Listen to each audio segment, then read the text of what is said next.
Pendengar Radio Republik Indonesia, hari ini saya Cantika Anjali sudah berada di Masjid Agung Al-Azhar Kota Waikabubak. Marhaban ya Ramadan, bulannya dinanti telah tiba. Mari kita sambut dengan hati yang bersih dan penuh semangat. Hari ini kita akan menguak tentang bagaimana sejarah Islam dan bagaimana sejarah Masjid Agung Al-Azhar ini berdiri di Kota Waikabubak, Kabupaten Sumba Barat. Dan kita sudah bersama dengan narasumber kita hari ini sebagai Ketua DKM Masjid Agung Al-Azhar. Selamat siang Bapak. Siang. Silakan perkenalkan diri Bapak. Saya Ahmad Rubaya, selaku Ketua Dewan Kemakmuran Masjid Agung Al-Azhar Waikabubak, Kabupaten Sumba Barat. Terima kasih Bapak untuk waktunya Bapak. Bapak berbicara tentang Islam. Ini kan kalau di sini mayoritasnya kan Kristen ya Bapak. Kristen, bagaimana ya, sih sejarah masuknya agama Islam di Kabupaten Sumba ini Bapak? Silahkan. Ya, awal mulanya masuk Islam di Sumba ini berawal dari pesisir utara, yaitu di Mamboro. Sejak dulu Mamboro ini merupakan satu pelabuhan dagang yang besar, sebagai sebuah tempat atau sentra dari para pedagang-pedagang dari seluruh penjuru masuk di Sumba ini lewat Mamboro. Dari situlah melalui perdagangan, awal-awal Islam itu masuk, para pedagang-pedagang itu sambil berdagang sambil berdakwah. Jadi mulainya dari Mamboro sampai setelah itu datanglah masuk ke Waikabubak ini. Oke. Segitu cerita. Itu orang asli mana Bapak kalau boleh tahu yang berdagang di sini? Oh, para pedagang itu dari berbagai macam tempat. Ada yang dari Sulawesi, ada yang dari Sumbawa, ada yang dari Ende, bahkan juga dari perantau dari luar negeri, yaitu dari Hadramaut. Oke, berarti gitu. memang dari semua penjuru nanti berkumpul ke sini ya Bapak? Sudah ada gitu. Iya, sudah ada di sini. Kira-kira sudah berapa tahun ya Bapak kalau boleh diperkirakan? Itu kalau di Mamboro itu masuknya itu menurut ini yaitu di tahun sekitar 1890-an, 1800 itu sudah terjadi gitu. Ya. Oke, baik Bapak. Nah, pendengar itu tadi sejarah Islam bagaimana masuknya ke Sumba Barat. Jadi dari pedagang dari Mamboro terus masuk ke sini. Dan saat ini kita berdiri di Masjid Agung Al-Azhar. Ini merupakan masjid tertua Bapak mungkin di Sumba? Masjid tertua di Sumba ini. Oke, sejarahnya seperti apa sih Bapak dari awal berdirinya Masjid Agung ini sendiri?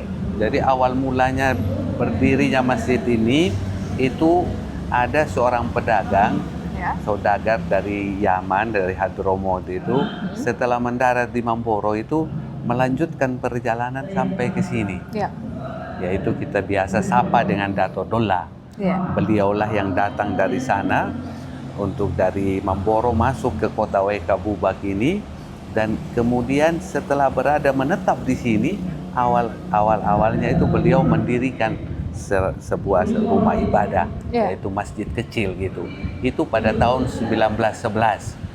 Itu awal mulanya didirikan itu.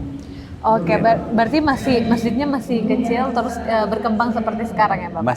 Awal mula masjidnya itu sama seperti dengan rumah-rumah adat kita Sumba itu pakai alang-alang. Rumah alang. Pakai alang-alang, kemudian pakai bambu yang kita belah itu, kita pipis sebagai dindingnya. Begitu. Awal mulanya seperti itu.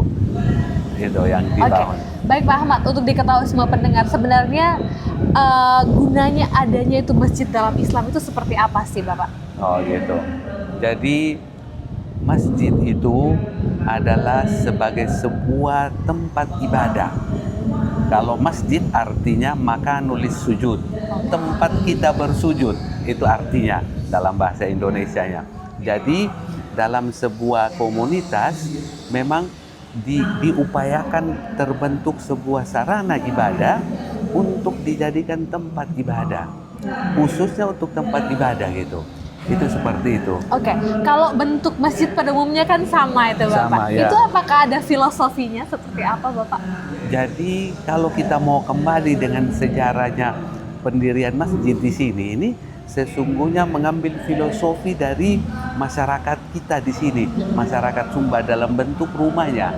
Begitu. Rumah adat ya Bapak ya? Rumah adat. Yang biasanya kalau kita mau melihat di dalam itu ada 4 tiang. Tiang utama di dalam masjid, sebagai penyangga dari sebuah rumah ibadah. Itu mengambil filosofi dari pendirian rumah di masyarakat secara adat budaya Sumba. Seperti itu. Oke. Gitu. Lanjut Pak, kalau misalnya Masjid Agung Al-Azhar ini apakah memang khusus untuk di Sumba Barat saja di sekitar WK Bubak? Karena di Sumba Barat kan banyak masjid Bapak. Ini apakah pusatnya atau seperti apa sih Bapak disebut biar diketahui oleh pendengar? Jadi setelah perkembangan dengan adanya sebuah nomenklatur yang dikeluarkan oleh pemerintah Republik Indonesia, maka ada nomenklatur masjid-masjid yang berada di semua tempat. Untuk masjid kabupaten itu diberi nama dengan Masjid Agung. Oke, Mas. Karena dia masjid kabupaten. Jadi nomenklatur Masjid Agung Al-Azhar ini Masjid Agung dia. Nomenklaturnya Masjid Agung. Karena dia berada di ibu kota kabupaten dan masjid bersejarah yang pertama kali didirikan di Kabupaten Sumba Barat ini. Iya, sudah hampir 100 lebih tahun ya Bapak. Sudah sampai dengan sekarang sekitar 114 tahun itu. Iya, sudah berdiri di sini.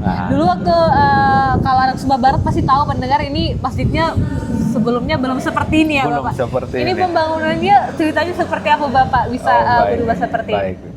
Jadi seperti yang saya sampaikan itu masjid pertama ini didirikan oleh kakek orang tua kami dulu.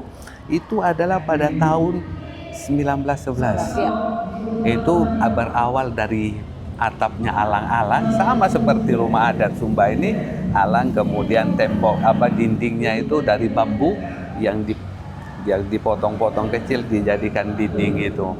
Kemudian pada tahun 1937 maka dalam perkembangannya dari alang itu dirubah jadi seng. Kemudian temboknya itu dindingnya dirubah jadi papan. Kemudian ada lagi perbaikan kemudian pada tahun 70-an gitu. 1970 lebih mengganti lagi dari beberapa sudut-sudut pembangunan ini dari tembok. Kemudian tahun 1980 direhab sudah itu. Dibangun yang baru, ada gambarnya itu sampai dengan tahun 2012 yang lalu. Maka kami renovasi secara bersama-sama dengan umat, melakukan renovasi besar-besaran seperti inilah. Baik Pak. Kalau kegiatan masjid ini sendiri dari hari Senin sampai hari Minggu apa saja sih Pak agar diketahui oleh pendengar dan bersama? Kegiatan utama di masjid ini ibadah sholat 5 waktu. Itu dari ibadah sholat 5 waktu. Kalau ibadah mingguannya itu seperti hari Jumat. Tapi ada aktivitas kegiatan yang dilakukan oleh DKM ini untuk memakmurkan masjid ini. Mulai dari pengajian anak-anak. Itu ada namanya Muqayyam Al-Quran. Itu khusus kayak berkemah Al-Quran untuk anak-anak hari Sabtu dan Minggu. Kemudian ada tadarus Al-Quran setiap selesai sholat. Kemudian ada kegiatan tahsinul Quran, memperbaiki bacaan. Karena ini Al-Quran dari bahasa Arab, jadi logatnya kita dengan logat yang ditentukan oleh Al-Quran itu agak beda, jadi kita harus terus memperbaiki. Nah, itu ada kegiatan itu juga yang dilaksanakan setiap ba'da maghrib. Kemudian kalau hari Minggu ada kajiannya. Ada kajian mingguannya itu. Setiap hari Minggu itu kegiatan ya. Berarti memang selalu terbuka ya masjid ini untuk semua masyarakat. Sangat terbuka sekali, sangat terbuka seperti tadi yang Ibu yang ditanya kemarin kepada kami. Kami berupaya ini masjid dia terbuka sehingga kami mengangkat seorang security di sini. Itu security itu dari saudara kita yang non muslim. Beliau datang beliau dengan ikhlas mau membantu dan kami terima agar masjid ini nyaman, sehingga kami juga mencari yang bisa membantu menjaga kami itu dari saudara kami non muslim. Toleransi ya Bapak. Toleransi ya. Oke Pak, khusus untuk bulan puasa, apa sih Pak? Apakah memang semua umat beragama muslim wajib ke masjid atau seperti apa sih Pak? Silakan Jadi khusus untuk bulan puasa ini memang bulan yang sangat spesialis, sehingga menggugah seluruh umat itu, khususnya umat Islam, untuk berbondong-bondong datang ke masjid karena bulan ini bulan yang spesialis, pahala dilipat gandakan dan dibukakan pintu ampunan. itulah yang mendorong kaum muslimin untuk setiap waktu mereka datang ke masjid untuk melakukan ibadah. Karena pahala yang mereka dapatkan begitu tinggi, tidak seperti di bulan-bulan yang lain. Karena ini memang Allah janjikan bagi yang berpuasa dengan ikhlas, maka Allah akan berikan ampunan dan memberikan pahala yang berlipat ganda. Berkali-kali lipat ya Pak? Berkali-kali lipat gitu. Baik Pak Ahmad, terakhir Pak, harapannya Bapak untuk kedepannya untuk Masjid Agung Al-Azhar ini dan bulan puasanya ini seperti apa tahun ini? Silakan Pak. Baik. Terima kasih kami selaku Dewan Kemakmuran Masjid Al-Azhar Kabupaten Sumba Barat menghimbau kepada kaum muslimin dalam melaksanakan ibadah puasa, marilah kita laksanakan dengan seikhlas-ikhlasnya. Selain daripada itu, ada sebuah tuntunan juga dalam puasa ini, hendaknya kita melakukan kepedulian kepada saudara-saudara kita barangkali yang masih belum merasakan nikmatnya kehidupan ini, untuk kita saling berbagi. Itu juga pahalanya sangat tinggi di hadapan Allah. Selain daripada itu, kepada seluruh masyarakat, marilah kita jalankan ibadah ini dengan sebaik-baiknya. Kita jaga keamanan dan ketertiban yang sudah kondusif di kabupaten ini. Semoga pelaksanaan ibadah kita berjalan dengan baik.